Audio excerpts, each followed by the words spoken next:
our M747VL tote. Your monogram will go here. Have one sheet of solvay ready to add after framing. Slide the purse onto a 6.5 by 5 inch slimline clamp frame with purse handles under the sewing arm out of the area. Slide the purse all the way to the top of the frame, centering between the handles. Use our custom centering jig to find your center. Trace your sewing area to ensure monogram fits inside of the frame. Now you can begin sewing. All the items used in this video can be purchased at wholesaleBoutique.com. We use Grotz Beckert RG type needles and we think they are the best on the market.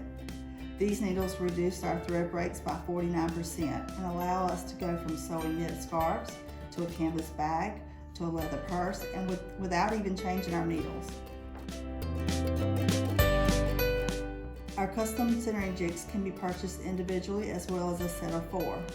These jigs are helpful tools to have when using hoop tip clamps on a variety of our products.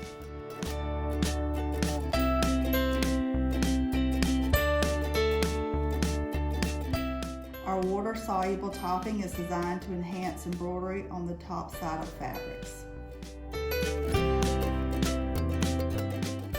When your sew is complete, remove from the frame. There you have your finished product. Click the links in the description below to view the items used in this video.